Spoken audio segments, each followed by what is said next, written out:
So a couple of things I want to talk about today. First of all, on Twitter over the weekend, and I know this was relegated just to Twitter. However, a lot of people say that Twitter's not real life, that Twitter's not reflective of the atmosphere or the temperature of the political population at large, the voters at large. And I think that this actually is relevant to the voters at large. So even though it manifested on Twitter, there's this big blow up between DeSantis surrogates and Trump surrogates on Twitter over the weekend. And when I say surrogates, I'm not necessarily saying that these people are paid by the campaigns or super PACs supporting, DeSantis or supporting Trump. I have no idea who pays them, and I honestly don't care about that. I know that was part of the controversy, but that is not something that I care about at all. But I think that this needs to be discussed because there's some really idiotic stuff that's happening within the Republican Party that is going to cause us to lose the 2024 general election if we don't stop doing it. And this is not to say that I am opposed to a very competitive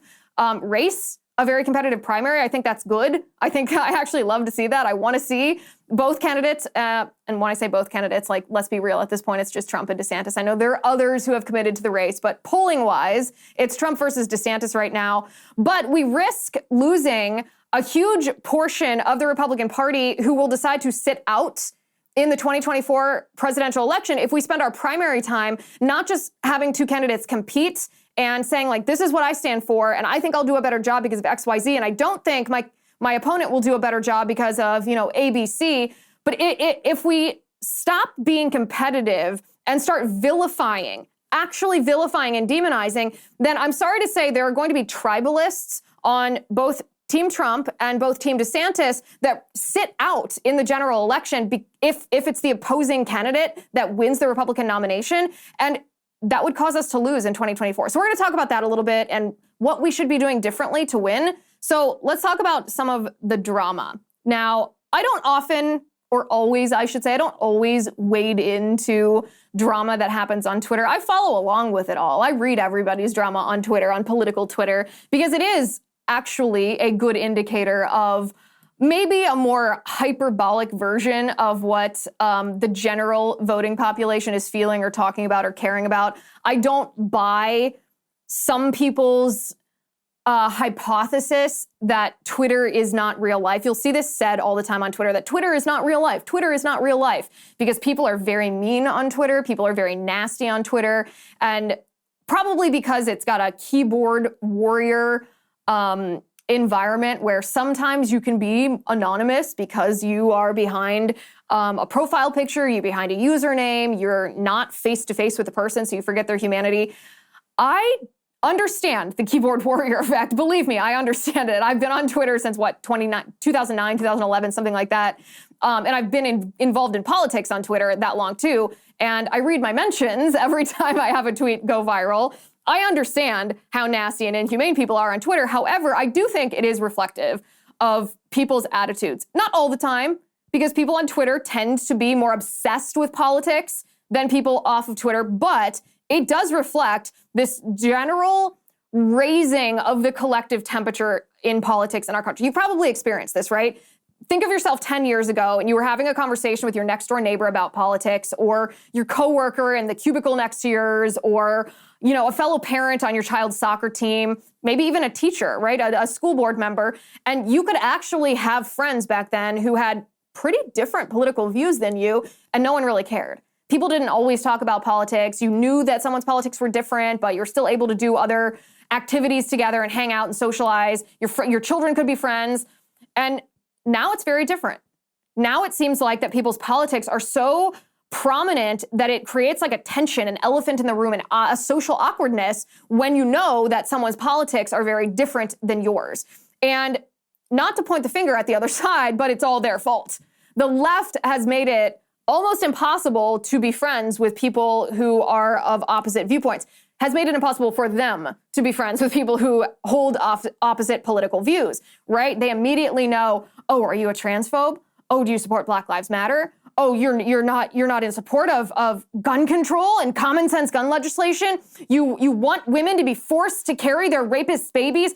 All of these very emotional, very hot button issues, they put very prominent, and they use it as litmus tests for whether they can be seen in polite company with people like us, right? Conservatives and people that aren't radical leftists and people who think that AOC is a Marxist because she is a Marxist. And Twitter is a pretty good representation of this. But like I said, I read all of Twitter drama. I don't always dive into it publicly, but this I want to comment on what's happening on Twitter right now. Surrogates from President Trump's side and surrogates from Ron DeSantis' side, and I say side because I have no idea if they're employed by the campaign. I have no idea if they are employed by super PACs that support Trump, super PACs that support DeSantis. I literally don't care where they're getting their paycheck. It's not relevant to this discussion. Plus, I just actually don't care.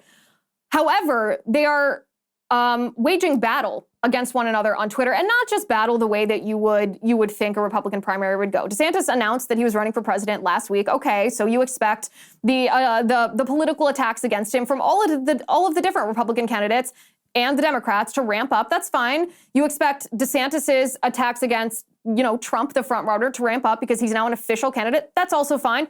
No big deal. Don't have a problem with that. I personally like a crowded primary. I personally like a competitive primary. I like when there's kind of savage fighting.